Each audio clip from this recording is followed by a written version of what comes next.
So good afternoon, everyone. So now I am going to explain to you about Google Scholar and how we use it. First, before we proceed, what is Google Scholar all about? So according to Google, Google Scholar is a centralized search engine focused on scholarly literature, offering access to a vast database of academic articles, theses, books, abstract, and more. Unlike general Google searches, it prioritizes academic search like publishers, professional societies, and university websites. Google Scholar helps researchers and students find relevant academic content and stay updated on the latest research. Purpose of Google Scholar. So, Google Scholar is a free search tool made by Google. Its main purpose is to help students, teachers, researchers, and writers find trusted and academic information. These include things like research papers, thesis or dissertation, journal articles, books, conference papers, scientific reports. Unlike normal Google, which shows website, news, or blogs, Google Scholar shows results that come from schools, universities, and research groups. This makes it a great tool when you're doing serious research or writing report. So the purpose of Google Scholar is to help students, teachers, and researchers find good and trusted information. So for example, di ba, yung title natin is Development of Property and Tenant Management System. If we search wait lang, open lang muna natin yung Google Scholar. I know. If we search development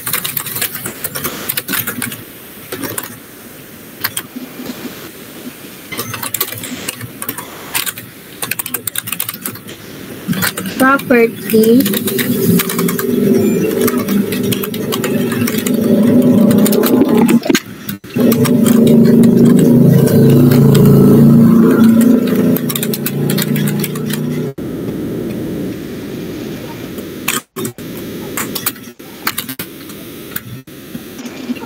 if we search it in normal Google,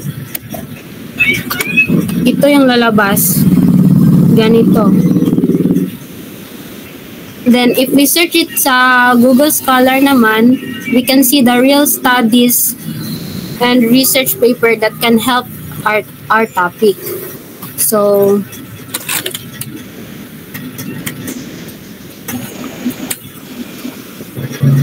who usually uses Google Scholar?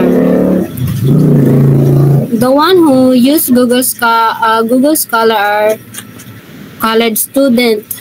They use it for assignment, thesis, and report. Teachers and professors for lesson and references. Researchers for academic studies. And writers who want reliable information. So now, how can we use Google Scholar? Let me demonstrate to you how to use it. So, punta tayo sa...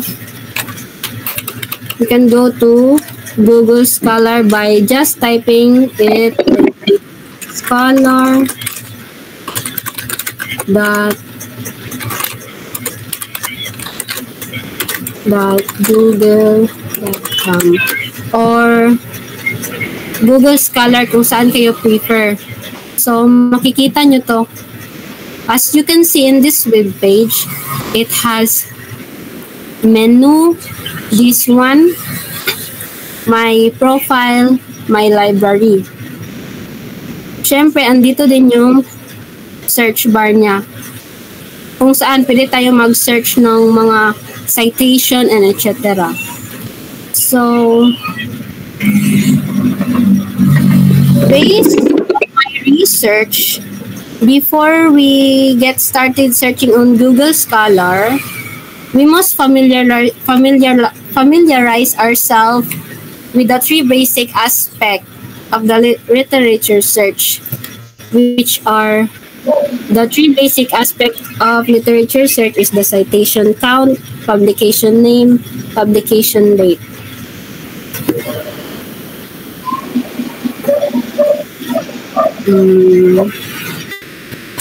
So, citation count. Citation count is the number of times other researchers have used or cited a specific paper in their own work. So, ganito yan, guys. So, if I try to search our title, which is the development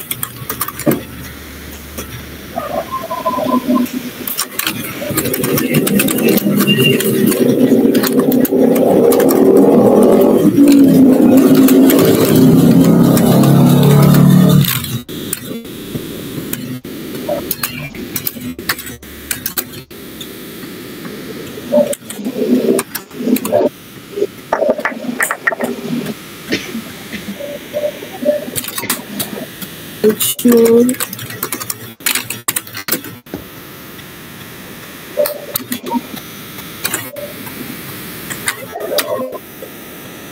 Ganito yung lalabas. So, doon sa citation count is yung sa citation count is dito mo makikita cited by 21, cited by 13, cited by 24. So, ibig sabihin yan when you click cited by, ito yung lalabas when you click the cited by.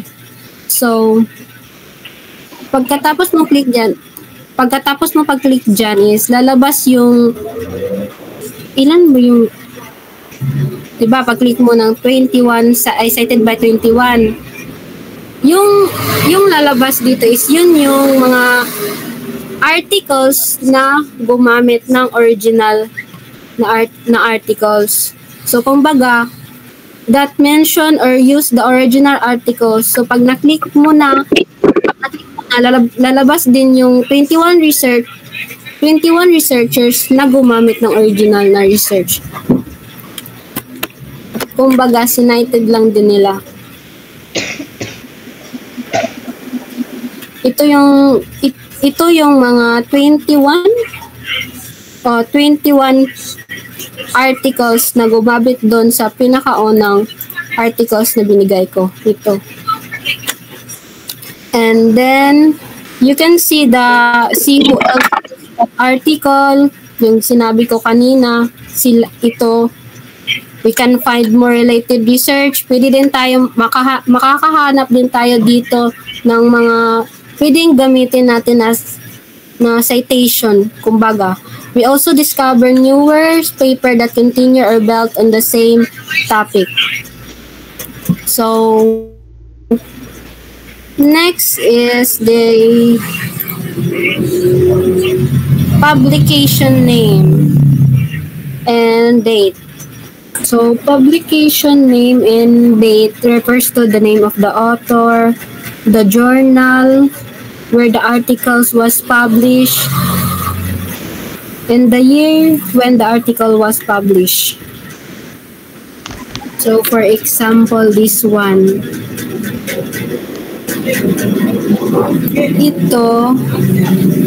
This is the author. This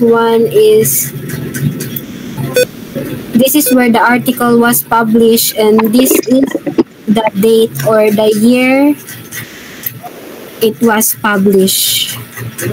If you want to focus on year naman, like pag mag-search ka, mas more on focus ka sa mga year nila, just click this custom range. On the left side of the Google Scholar, click mo, then then you can type dito. For example, type natin 2020 2023. Ito yung lalabas. So, may lalabas na 2021, 2020, 2022. Let's now proceed to tips and tricks.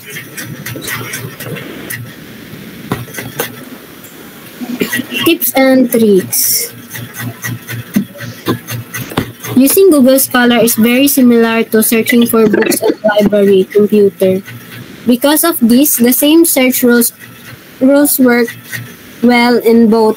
When you type your keywords in Google Scholar, do not use small words like the, or an.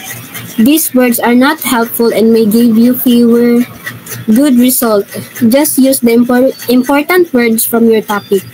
Think carefully about the words you use when you search. If the topic is new to you, start with simple and general words. This will help you understand the topic better. When you know more about it, you can start using specific or technical words to find deeper or more detailed information. A good way to search is to start general, then slowly add more specific keywords in your next searches to find better result. So, di ba, yung title natin is Development of Property and Tenant Management System. So, let's try the tips and tricks of Google Scholar. Instead of Development of Property and Tenant Management System, ang ilalagay ko dito is only the property management system. So, remove mo yung mga small letter, yung and, of, yung ganon. Then, search natin. So, ganito yung lalabas. And then, let's try yung keywords. Start muna tayo sa simple one. So, type natin yung property management only.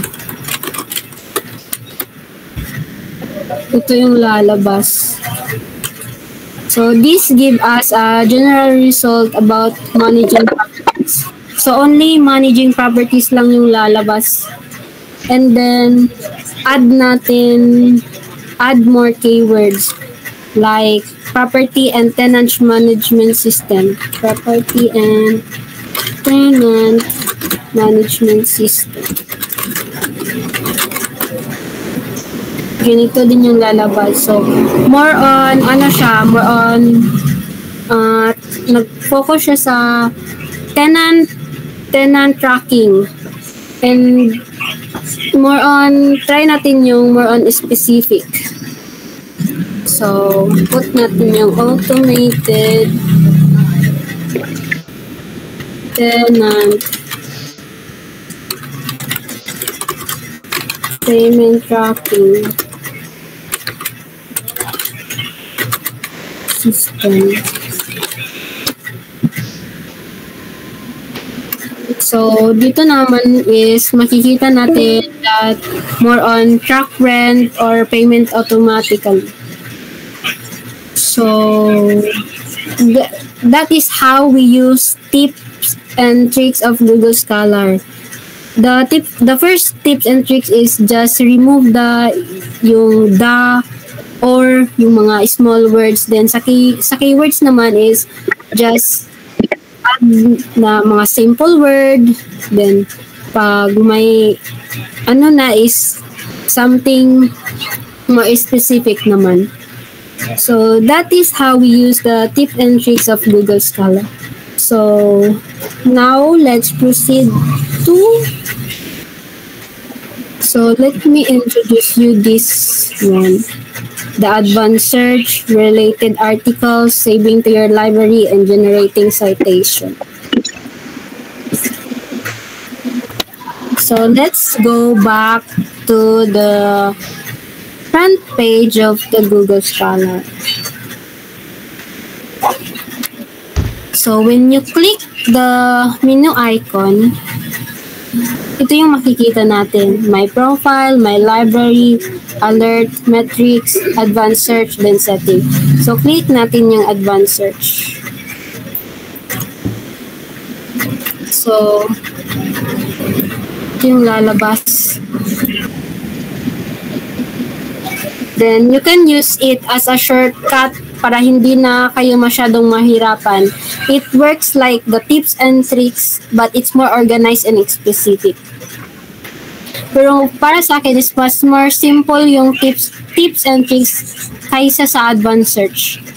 So, example, dito, with all of the words, you only type here is yung complete title natin.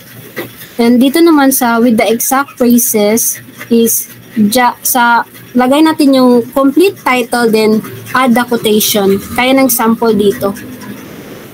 And then, with at least one of the words, just add up. Kung, depende lang yun sa'yo kung property, tenant, or rental lang ba. Then, without the words naman is ito. Lagay mo ito.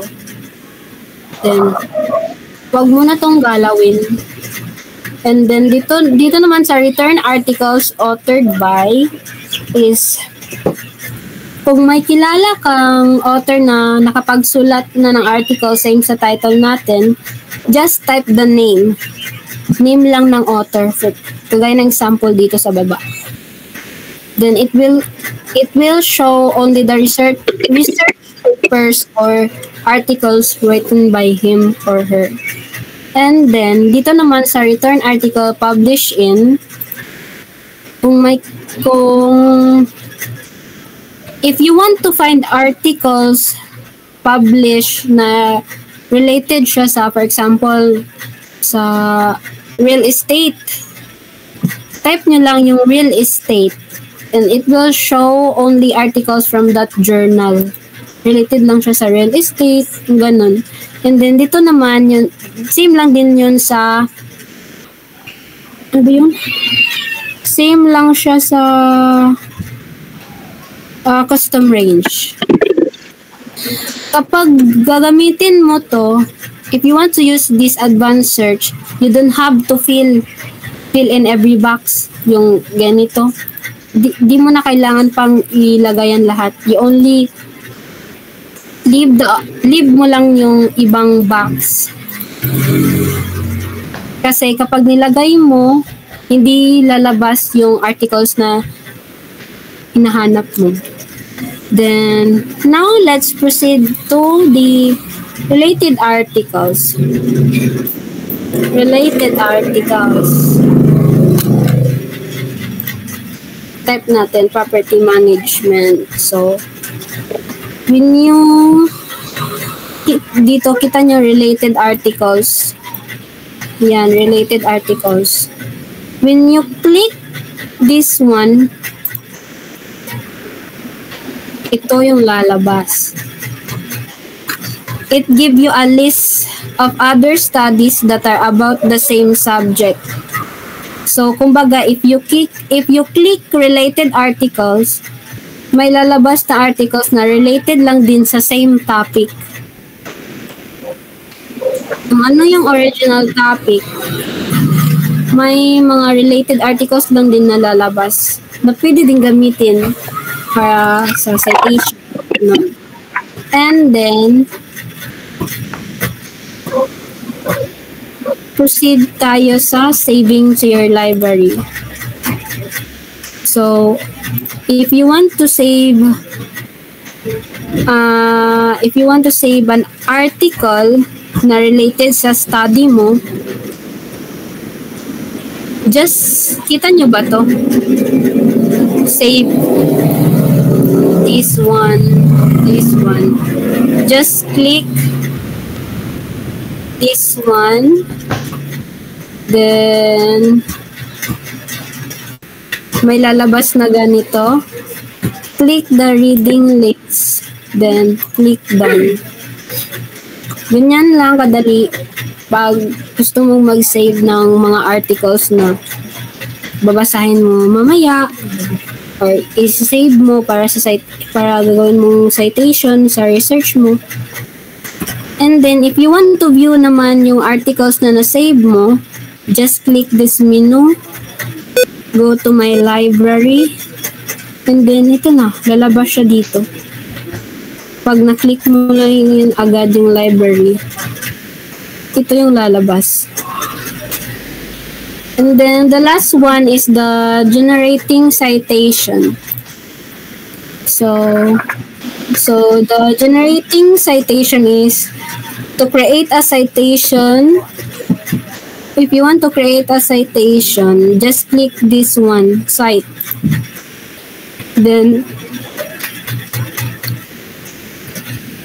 after you click it, Google Scholar will show you a list of citation in different style like APA, LA, Chicago, Harvard, ganito. Then you can copy and paste this one kung saan yung pwede mong gamitin para sa research project mo. So that's all for today. Thank you everyone. Have a nice day.